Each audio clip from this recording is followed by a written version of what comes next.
Well, hello everyone, Texy88 here and welcome to another board game related video. And now we're taking a look at another of the expansions for HeroQuest. In this case, we're looking at the quest pack called Prophecy of Telor, which was released in 2023 and is an expansion for use with the Avalon Hill 2021 re-release of the board game HeroQuest.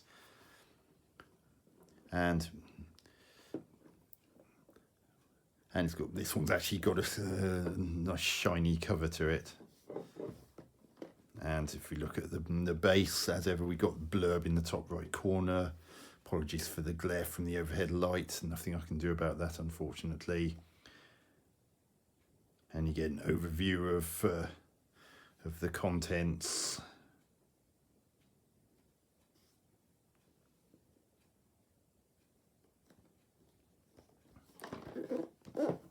Well, some of the contents you'll see in a moment.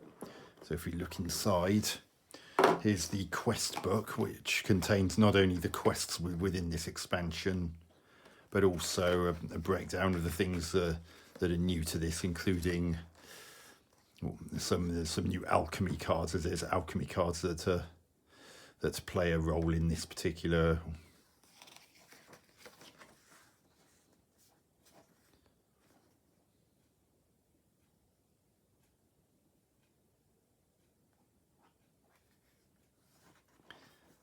And these are just showing how things work in this expansion that are different to what's in the core game.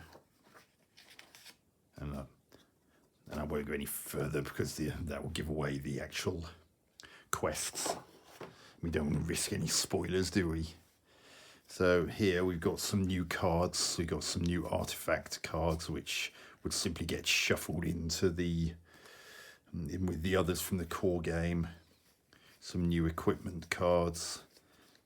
Now, another thing that's in this is that there's another hero that a player can choose to control in the shape of the Warlock. And there's its stats. Rolls 2 attack dice, 2 defend dice, 4 body points and 5 mind points. And starting weapon is a wand. And Warlock has 3 spells unique to it. So they're the 3 spells. As with the spells that are normally used by the wizard and the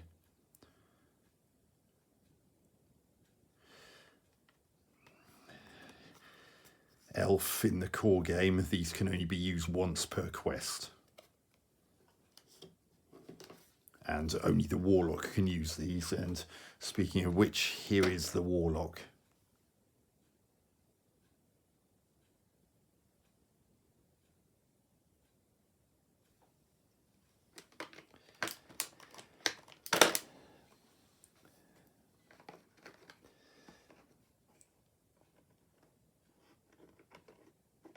And got some sort of translucent orange versions of enemies from the core game, like mummies and zombies and the like.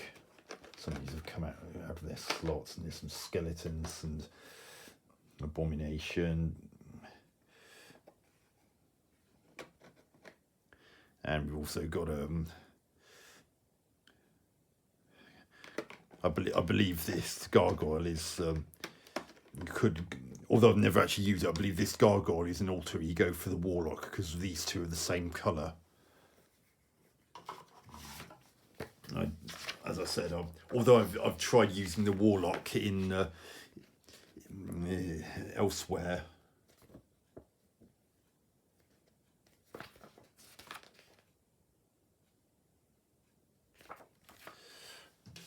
I've never actually used that particular guise of it, and the book doesn't seem to explain it.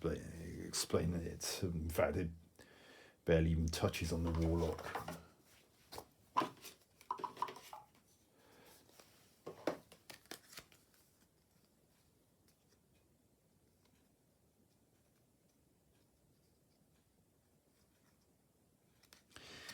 And one other good thing about the Warlock is that because the weapon that Warlock uses is a magic wand, it automatically starts with a weapon that can attack at range. It doesn't have to be next to them the way you'd have to initially for the barbarian, wizard, dwarf, and elf from the core game.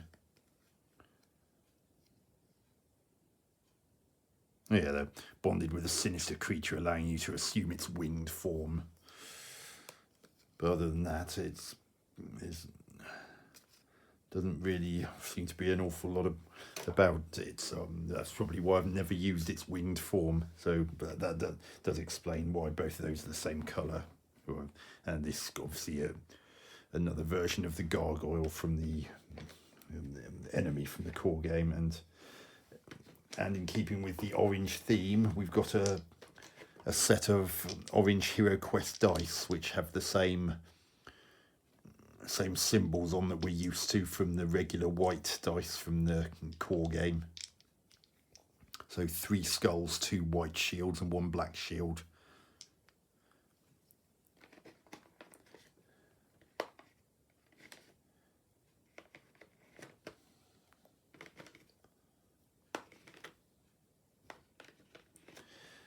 And there's nothing underneath there. It's not double layered like some of them are.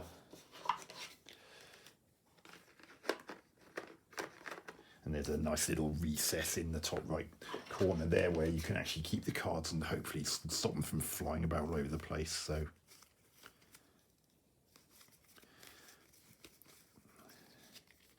artifact cards. As ever, when it comes to artifacts, you just hope you stumble across them during a quest. You can't actually buy them between quests the way you can with equipment cards. They've got a selection of different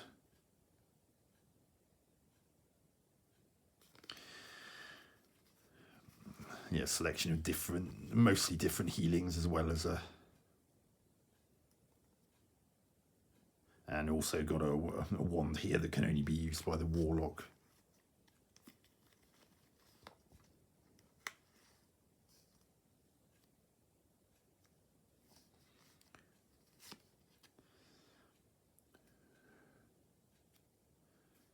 And this potion of healing is different to the one that you can buy between quests in the core game, because this one does actually...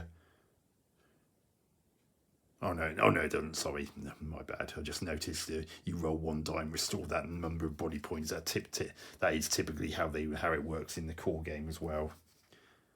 But luckily it's got a different copyright year to the bottom there to the one in the core game, so at least you'll know which one's from this expansion if you decide to play the Prophecy of Telor using the HeroQuest expansion. So that is an overview of the Prophecy of Telor expansion for HeroQuest. Hope you enjoyed this video. Hope to catch you on another one soon. Texie88 out.